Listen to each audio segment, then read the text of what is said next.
From a blood spatter analyst who got shot by his own son in the snow, to a billionaire who collects serial killers like fine art, this is Dexter Resurrection, where old ghosts come back swinging and new monsters are already at the door. These are every character confirmed and rumored to return, and what may go down when the killing starts again.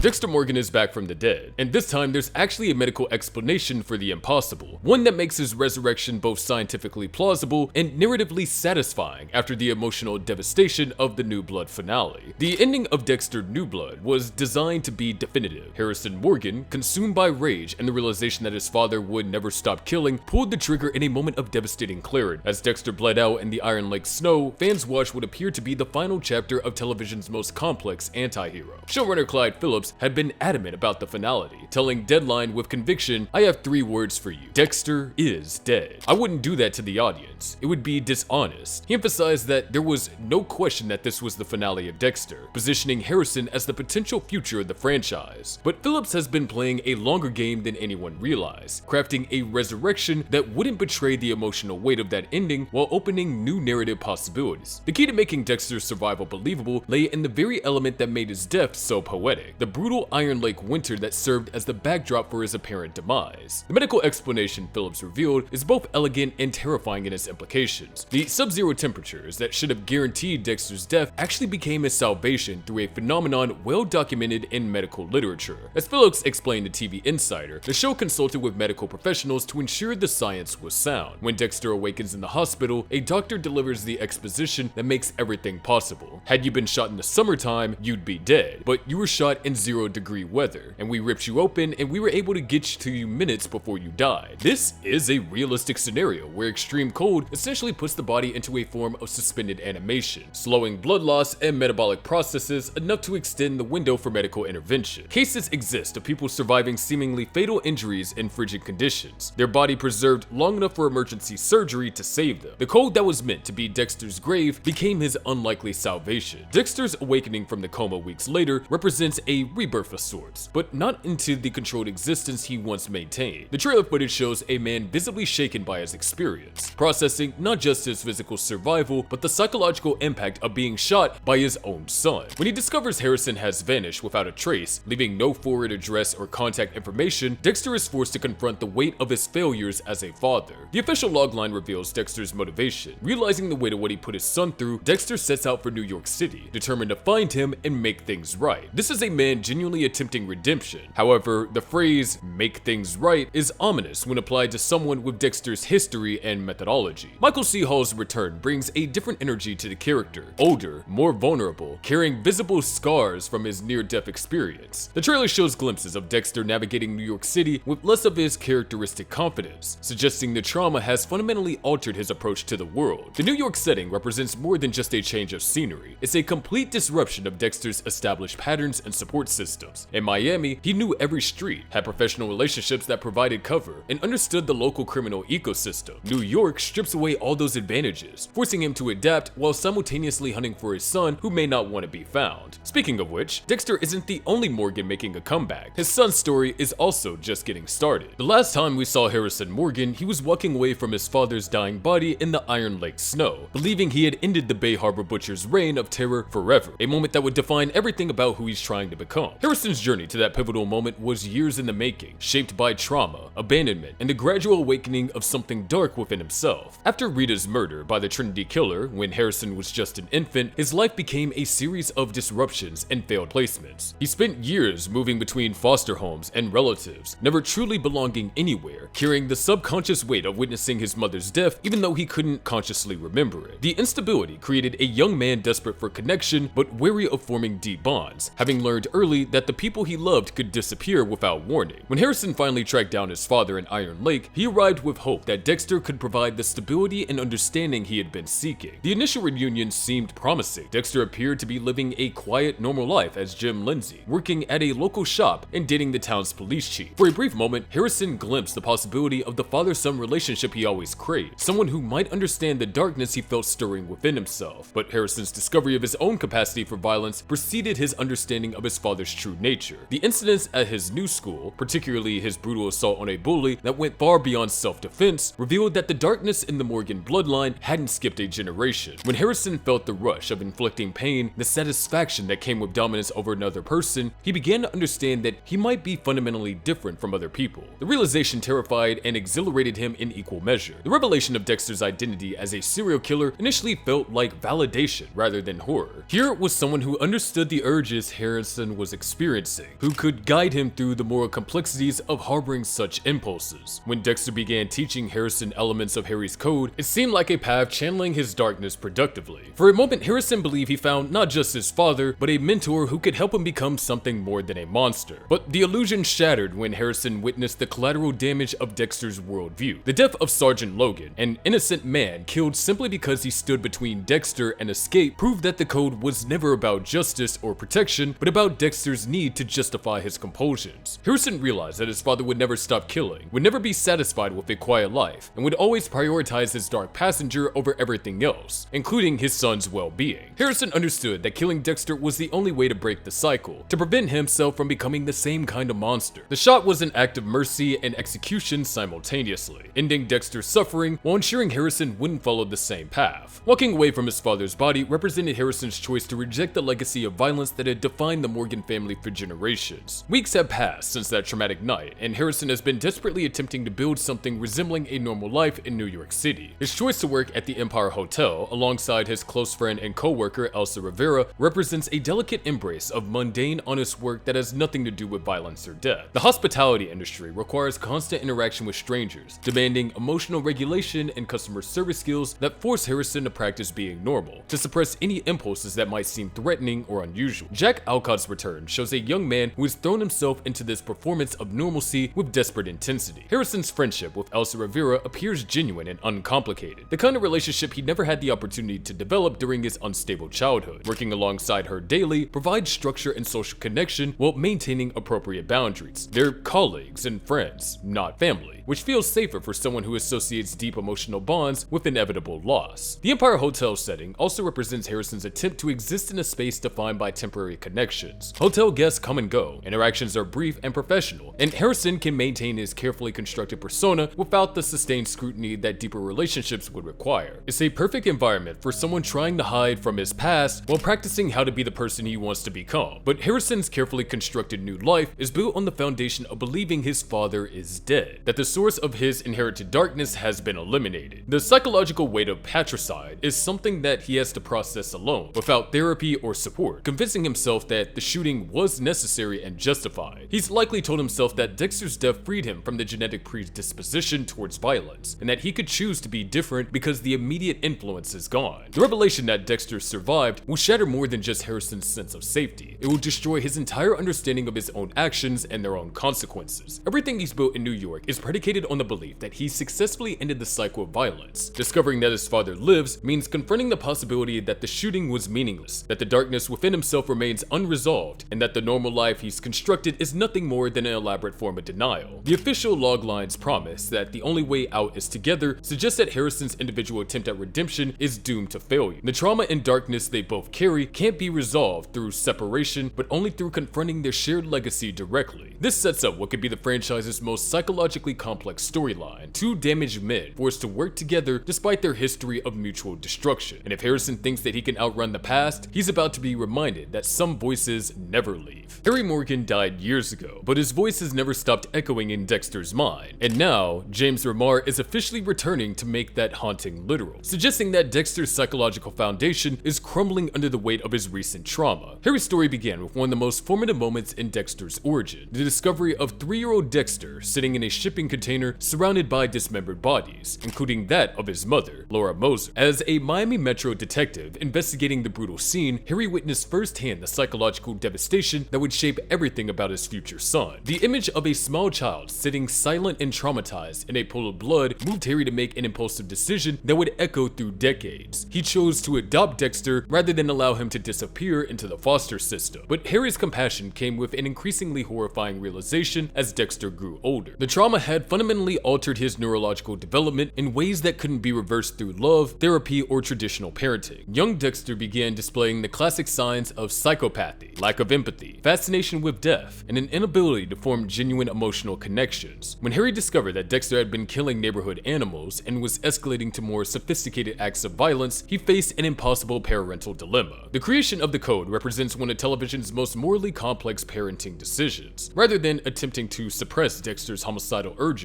which Harry understood would likely be impossible, he chose to channel them towards what he considered a greater good. The psychological cost of this decision ultimately destroyed Harry himself, witnessing what Dexter became under his guidance. Watching his adopted son methodically dismember a victim proved too much for the detective's conscience. Harry's suicide was the direct result of realizing that his attempt to control and channel Dexter's darkness had instead perfected it. He died knowing that he had created something monstrous while trying to save the child that he loved. But death didn't end Harry's influence over Dexter's psyche. Throughout the original series, Harry appeared regularly as a manifestation of Dexter's internalized moral compass, offering guidance, expressing disappointment, and representing the closest thing to a conscience that Dexter possessed. These conversations weren't just mere memories, but active psychological processes, with Harry serving as the voice of caution and moral reasoning in Dexter's decision-making process. Harry's notable absence from Dexter's new blood was psychologically significant, suggesting that Dexter had either outgrown his need for parental guidance or had suppressed the guilt and doubt that Harry's presence once represented. Living as Jim Lindsay in Iron Lake, Dexter seemed to have achieved a form of psychological integration that didn't require constant internal dialogue with his deceased father. This absence implied a level of mental stability that Dexter hadn't experienced in years. James Remar's confirmed return in Resurrection indicates that this psychological equilibrium had been shattered by recent events. The trauma of being shot by his own son, the experience of clinical death and resurrection, and the desperate pursuit of Harrison have destabilized Dexter's mental state to the point where he's again hearing voices from his past. Harry's reappearance suggests that Dexter's carefully constructed psychological defenses have collapsed under the weight of accumulated trauma. The timing of Harry's manifestation is particularly significant given Dexter's current vulnerability. He's operating in unfamiliar territory, being actively hunted by law enforcement, and emotionally compromised by his desperate need to reconnect with Harrison. These are precisely the conditions where Harry's voice would traditionally emerge to provide guidance and restraint. But this time, Dexter is consciously choosing to ignore that guidance, suggesting a level of psychological deterioration that could prove catastrophic. The psychological implications of Harry appearing to a man who was just shot by his own son are staggering. Harry's presence might force Dexter to confront the possibility that everything he was taught, everything he believed about controlling his darkness was fundamentally flawed. The code didn't protect his family. It ultimately endangered them by perpetuating cycles of violence and secrecy that poisoned every relationship Dexter attempted to maintain. If Harry's back, it means that Dexter's psychological state is more fractured than we realize, with decades of suppressed guilt and trauma finally overwhelming his capacity for compartmentalization. Harry's return feels like the show's acknowledging that you can't escape your foundation, even in death, and that the voices that shape us in childhood continue to haunt us until we find the courage to finally stop listening. If you think Harry's voice coming back means Dexter's conscience is cracking, you're right where this story wants you. Hit that like button, we got more ghosts to dig up. Those voices from the past are nothing compared to the one man now hot on Dexter's trail. For years, Angel Batista carried nagging suspicions about his former colleague Dexter Morgan. Now he's arriving in New York with the devastating truth that his instincts were right all along. Armed with evidence that transformed him from an unwitting accomplice into a relentless pursuer, Angel's relationship with Dexter throughout the original series was built on professional respect and genuine friendship, making his current position all the more tragic. As a seasoned Miami Metro detective with decades of experience, Angel had developed the kind of investigative instincts that have kept him alive on the streets and helped him solve cases that stumped younger officers. He was the veteran presence in the department, someone who understood that police work was as much about reading people as it was about following evidence. His warm demeanor and fatherly approach made him a natural mentor to younger detectives, and his loyalty to his colleagues was absolute. But those same investigative instincts that made Angel such an effective detective also created persistent doubts about Dexter that he could never quite resolve. Throughout their years working together, Angel noticed inconsistencies that other colleagues missed or dismissed. Dexter's convenient absences during critical moments in investigations, his uncanny ability to appear at crime scenes, and his sometimes inappropriate emotional responses to particularly brutal murders all registered as red flags in Angel's subconscious. These weren't accusations he could voice. Dexter Dexter was too valuable to the department, too helpful in solving cases, and too careful to leave obvious evidence of wrongdoing. The Bay Harbor Butcher case represented the pinnacle of Angel's frustration with unsolved mysteries. Here was a serial killer operating in his own backyard, someone who understood police procedures well enough to stay ahead of every investigation, who seemed to anticipate their moves and disappear whenever they got close. The killer's intimate knowledge of law enforcement tactics suggested someone with inside access, but the investigation never seriously considered that the killer might be working alongside them every day. Angel's suspicions about Dexter during this period were more instinctual than evidence-based. A veteran detective's recognition that something about his colleague's behavior during the investigation felt wrong. The personal betrayal Angel must be feeling goes beyond professional disappointment. This was a man who invited Dexter to family gatherings, who shared personal stories about his children and relationships, who trusted Dexter enough to confide in him about cases and department politics. Angel's warmth and openness made him particularly vulnerable to Dexter's manipulation, as someone who assumed the best about people and gave colleagues the benefit of the doubt. Discovering that this trust was not just misplaced but actively exploited by a serial killer represents a fundamental violation of everything Angel believed about human nature and professional relationships. The process of Angel learning the truth about Dexter likely began with Chief Angela Bishop's phone call from Iron Lake. Angela's investigation had uncovered connections between Dexter Morgan and Jim Lindsay that Miami Metro had never considered, linking unsolved cases across decades with methodical precision that Angel's department had lacked. When Angela presented her evidence, forensic connections, timeline correlations, and witness testimonies that painted a comprehensive picture of Dexter's crimes, Angel would have experienced the horrifying realization that every instinct he suppressed was correct. Angela's revelation would have forced Angel to re-examine every interaction he had with Dexter through the lens of this new knowledge. Conversations that seemed innocent at the time would suddenly reveal sinister undertones. Dexter's helpfulness in solving cases would be recontextualized as a predator managing his hunting ground. His emotional responses to victims would be understood as performance rather than genuine empathy. The scope of deception would have been overwhelming, not just the murders themselves, but the daily charade of friendship and professional collaboration that allowed those murders to continue. The psychological impact of this revelation on Angel cannot be overstated. As a detective, he's trained to read people, to spot deception, and protect the innocent. Discovering that he failed so completely in all three areas, that he was deceived by a colleague for years while that person continued killing, would shake his confidence in his own judgment and abilities. That guilt of unwittingly helping a serial killer operate would be compounded by the knowledge that his failure to recognize the threat may have cost innocent lives. David Zayas returns as a man fundamentally changed by this knowledge. No longer the trusting colleague who gave Dexter the benefit of the doubt, but a detective who understands exactly what he's hunting. The transformation from friend to adversary represents one of the series' most emotionally complex dynamics, as Angel must overcome years of positive associations with Dexter while pursuing him with professional determination. This isn't just about solving a case, it's about Angel reclaiming his sense of professional competence and personal integrity. The trailer footage of Angel confronting Dexter directly represents a moment years in the making. When Angel states that Chief Bishop told him Dexter is the Bay Harbor Butcher, he's not just sharing information, he's announcing that the game is over, that all pretenses have been dropped, and that their relationship has permanently shifted from collegial to adversarial. The directness of this accusation suggests Angel has moved beyond doubt and denial into active pursuit mode. Angel's advantage in hunting Dexter lies in his intimate knowledge of how Dexter operates professionally. He understands Dexter's analytical approach to crime scenes, his methodical nature, and his tendency to insert himself into investigations. But Angel also knows Dexter's personal weakness, his attachment to family,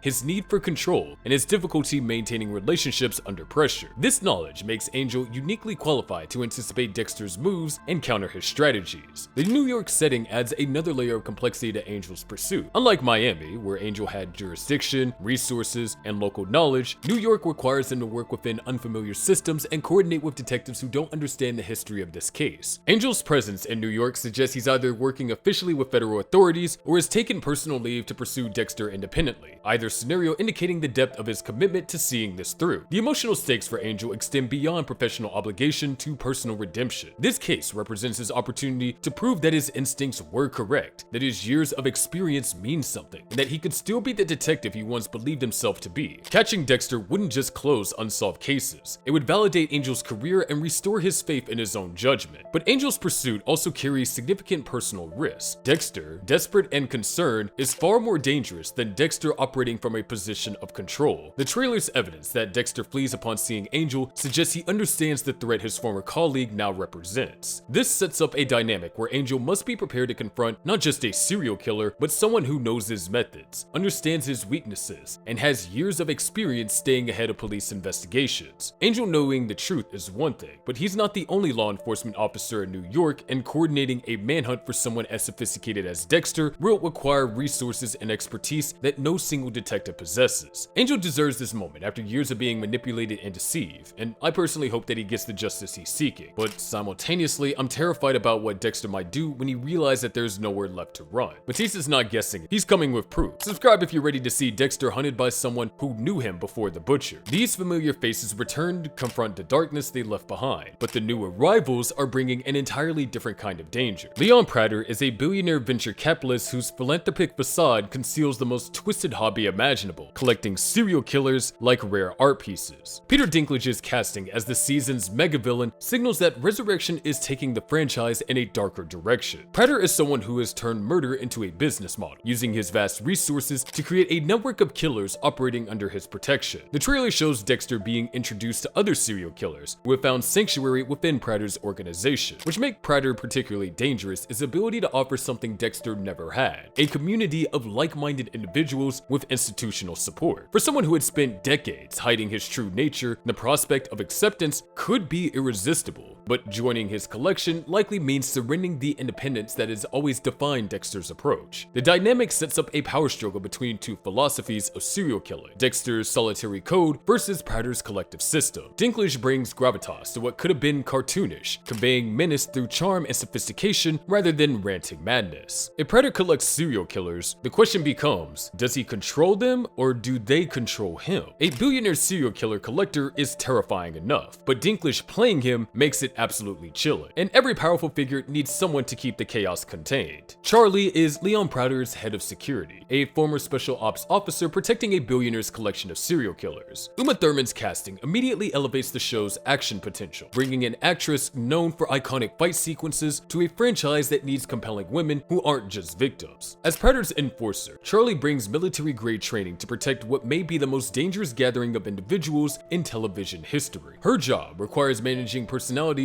that are fundamentally unpredictable while maintaining operational security against law enforcement. The psychological complexity of Charlie's position raises questions about her motivations. Military training emphasizes protecting innocent lives, but working for Prater requires enabling people who actively harm innocents. Either she's undergone a fundamental moral transformation since leaving special ops, or she's convinced herself that Prater's organization serves some greater purpose. Her relationship with the Morgan men will be crucial. As someone trained to assess and neutralize threats, Charlie would immediately recognize the danger that both Dexter and Harrison represent to Prater's system, but she might also see recruitment potential if their skills could benefit the organization. The question isn't whether Charlie can handle killers, it's whether she'll become one herself. Thurman as a military-trained security chief protecting serial killers is a casting choice that screams danger. But the wild cards in this game are the ones we know the least about. Neil Patrick Harris joins Dexter Resurrection as Lowell, with Showtime keeping his role completely under wraps, which usually means major plot significance. Harris's casting represents a bold choice, bringing someone known primarily for comedy into television's darkest universe. When shows deliberately withhold character details despite announcing high-profile actors, it typically signals either a major twist, significant death, or game-changing revelation. Lowell could be anything from victim to killer to something completely unexpected, but the secrecy suggests that his role will surprise even longtime fans. Harris's comedic background makes his presence particularly intriguing. Actors known for lighter material often deliver the most unsettling performances when they embrace darkness, and the Dexter universe has a history of casting against type to maximize effect. His established persona could work as either perfect camouflage for a killer or tragic irony for a victim. Guest stars in Dexter rarely survive unscathed, and Lowell might not be an exception. The show's track record with notable guest appearances suggests either a memorable death or a character who fundamentally alters the story's trajectory. The secrecy around Lowell's role suggests he's either integral to the plot or a massive red herring. I personally can't wait to see how dark they'll let him go, and when secrets are buried, trauma tends to rise with them. Kristen Ritter guest stars as Mia LePere in another mysterious role, bringing her experience with dark and complex characters to Dexter's twisted world. The former Jessica Jones star has proven her ability to handle morally ambiguous characters dealing with trauma, violence, and psychological damage, skills that translate perfectly to the Dexter universe. Ritter's background in portraying someone haunted by a killer's actions make her an ideal fit for a story about inherited darkness and the long-term consequences of violence. Like Harris, Ritter's character's details remain completely secret, suggesting the show is pulling major talent for significant story moments. Her involvement could represent either salvation or destruction for the Morgan family, depending on whether Mia becomes an ally, obstacle, or casualty in their reunion. Guest appearances in Dexter often mark crucial turning points in character development or plot progression. Ritter's presence suggests that Mia LePere would serve as more than just a minor character. She's likely connected to either the main investigation or Predator's killer network in ways that will impact the season's direction. And she won't be the only one bringing new threats into Dexter's world. Eric Stonestreet portrays Al, a suspected serial killer from Kansas City, appearing in 4 episodes. The Modern Family star dramatics turn into Predator's collection. Al's origins from Kansas City suggest Predator's network extends nationwide, raising questions about how many killers the billionaire has recruited across the country.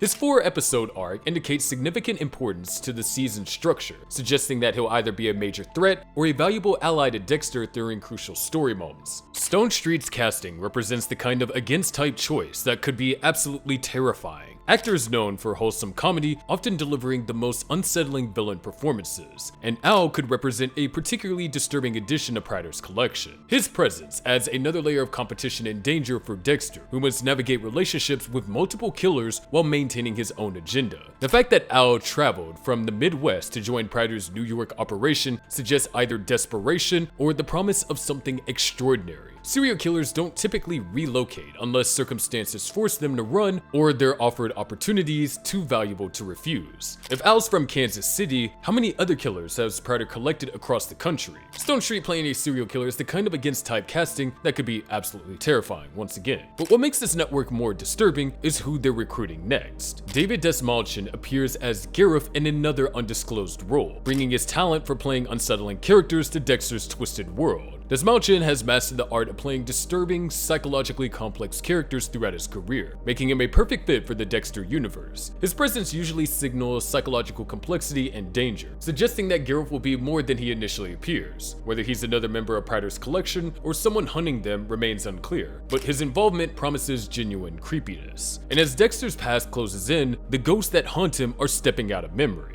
John Lithgow reprises his Emmy-winning role as the Trinity Killer, one of Dexter's most iconic villains, forcing a confrontation with one of his greatest failures. Arthur Mitchell was the serial killer who murdered Dexter's wife Rita in season 4, representing the moment when Dexter's violence finally destroyed his family. Trinity's return suggests either flashbacks exploring their previous encounters, hallucinations representing Dexter's guilt, or something even more supernatural as the line between reality and psychology blurs. Trinity's presence will force Dexter to confront the consequences of his inability to kill Mitchell when he had the chance. Their chase ultimately resulted in Rita's death and the destruction of Dexter's attempt at normal family life. Seeing Trinity again could trigger Dexter's most violent instincts, potentially undoing any progress he's made towards redemption. The killer who destroyed Dexter's family returning could unravel everything, particularly if Harrison learns about Trinity's role in their family's destruction. Mitchell's methodical, ritualistic approach to murder contrasts sharply with Dexter's code-based killing, making him a psychological mirror of what Dexter could become without restraint. But some ghosts are more personal than others, and might not stay ghosts at all. Jimmy Smits returns as Miguel Prado, the corrupt prosecutor who briefly became Dexter's partner before betraying their alliance and meeting his death. Miguel was killed by Dexter in season 3 after their partnership dissolved into mutual manipulation and distrust. His reappearance suggests major psychological elements or supernatural themes as Dexter's mental state deteriorates under pressure. Miguel's return could represent Dexter's guilt over their failed partnership and his inability to trust anyone completely. Miguel was unique among Dexter's relationships because he genuinely understood and embraced Dexter's true nature, making him both the ideal ideal partner and the ultimate threat. Their collaboration offered a glimpse of what Dexter's life could be with someone who shared his darkness, but it ended in betrayal when Miguel's ambitions exceeded Dexter's moral boundaries. Seeing Miguel might force Dexter to question his ability to form any genuine partnerships, particularly relevant as he attempts to reconnect with Harrison. Dead partners returning suggests that Dexter's past mistakes are literally haunting him, with unresolved guilt manifesting as visual hallucinations during his most vulnerable moments. Of course, it's not all serial killers and specters. Some characters are just trying to survive. Blessing is a rideshare driver with an unwaveringly optimistic outlook, devoted to family and community, representing the everyday people caught in Dexter's crossfire. And one plays someone whose positive nature will inevitably be tested by the darkness surrounding him in New York. As a rideshare driver, Blessing will encounter all types of passengers, making it likely he'll cross paths with dangerous individuals connected to either the Morgan family or Prater's killer network. His family devotion could put loved ones in danger if he gets too close to the wrong people or witnesses something he shouldn't. Rideshare drivers see everything: late-night pickups, suspicious behavior, conversations between passengers, which makes them potentially valuable witnesses or unfortunate casualties. Blessing represents the innocent civilians who become collateral damage in serial killer stories. His optimistic worldview will likely be shattered by exposure to violence that follows characters like Dexter and Harrison. The Dexter universe has a history of destroying good people who simply happen to be in the wrong place at the wrong time. But in a city crawling with danger, the cops chasing Dexter might be his biggest threat yet. Detective Claudette Wallace is a sharp NYPD investigator likely working the fallout from Iron Lake, representing a new generation of detectives who won't be charmed or manipulated. Wallace is positioned as someone who follows evidence wherever it leads, regardless of how uncomfortable the truth might be. Her investigation could uncover connections between Iron Lake and Miami that previous investigators missed, potentially linking decades of unsolved cases to a single perpetrator. She represents everything that made Angel Batista's original investigation ineffective. Wallace won't be swayed by personal relationships, professional courtesy, or convenient explanations. Her methodical approach could unravel decades of cover-ups and careful misdirection that have kept Dexter's crimes hidden. The danger for both Morgan men lies in Wallace's competence and persistence. She's not here to be manipulated like so many others were throughout the original series. Her investigation threatens to expose not just Dexter's current activities, but his entire criminal history. A detective who actually does her job properly could be exactly what's needed to bring real justice to Dexter's victims. The question isn't whether she'll find evidence, it's whether she'll survive finding it. Finally, a detective who might actually detect, Wallace could be the one who brings real justice. And she's not alone in the hunt. Detective Melvin Olivia is rough, direct, and already suspicious of something, representing the persistent investigator who won't let sleeping dogs lie. As Wallace's partner, Olivia brings veteran experience that makes him less likely to accept convenient explanations or coincidences. His suspicions could force both Morgan men to reveal more that they want if Harrison's cover story proves weak or Dexter left evidence behind. Olivia represents the kind of detective who actually pays attention to details others miss, inconsistencies in timelines, behavioral patterns that don't match stated backgrounds, and the subtle tells that indicate someone is hiding something significant. His partnership with Wallace creates a formidable investigative team. Veteran detectives with trust issues often prove most effective at catching sophisticated criminals because they approach every case assuming deception. Olivia's experience has likely taught him that the most dangerous suspects are often the most charming and helpful, making him naturally resistant to Dexter's usual manipulation tactics. His persistence could be exactly what's needed to crack a case that has frustrated law enforcement for decades. Suspicious cops are dangerous, especially when their suspicions are justified. Olivia feels like the kind of detective who actually pays attention to details others miss, and he might be the one who finally connects all the dots. Meanwhile, Harrison's attempt at normalcy might be the most fragile piece of all. Elsa Rivera is Harrison's lively and driven co-worker at the Empire Hotel, representing his attempt to build normal relationships and live a regular life. Working closely with Harrison at the hotel means Elsa will inevitably notice when his behavior becomes erratic or when his carefully constructed normalcy begins to crack. Her friendship represents everything Harrison hopes to preserve about his new life: genuine human connection without the weight of his family's dark legacy. Suarez plays the innocent connection who could either humanize Harrison or become his victim, depending on how his reunion with Dexter affects his psychological stability. Close friends often become targets when serial killers feel cornered or exposed, making Elsa's safety directly tied to Harrison's ability to maintain his facade. Her friendship will be tested when Dexter's arrival disrupts Harrison's carefully constructed normal life. The question becomes whether Harrison can protect someone he cares about from the violence that seems to follow the Morgan family, or whether his father's influence will ultimately endanger everyone close to him. Who do you think ends up in the crossfire this time? Harrison's new friend, or Dexter's past catching up? Drop your theories in the comments. The most innocent characters rarely walk away clean. All of these characters are confirmed to return in the upcoming season, but more than that, there are rumors of even bigger reveals. If Dexter's alive and psychologically fractured, Deborah could return as his conscience again, representing his strongest connection to humanity. She appeared as Dexter's internal voice in New Blood, manifesting during his most morally challenging moments as a hallucination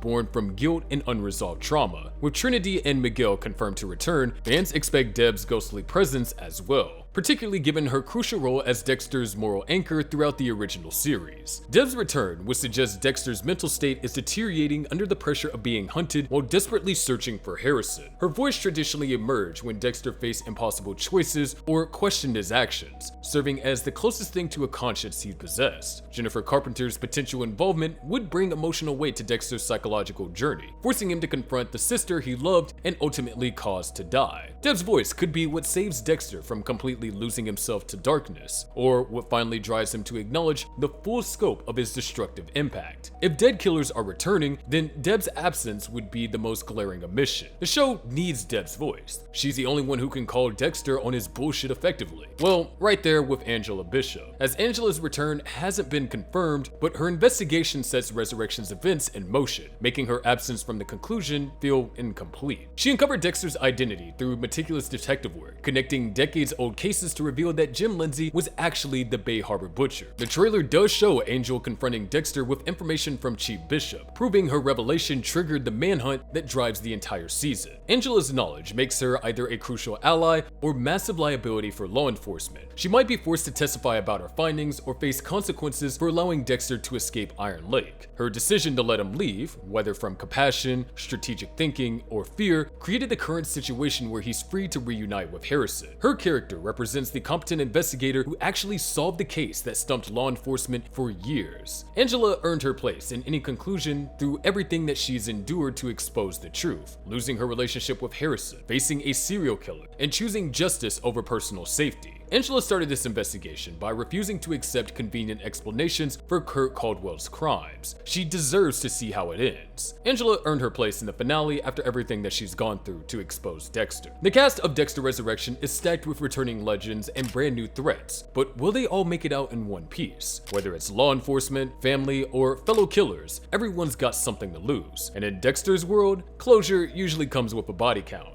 Join me next time where I bring you all the details on the characters returning for Dexter Original Sin, and somehow that's even messier.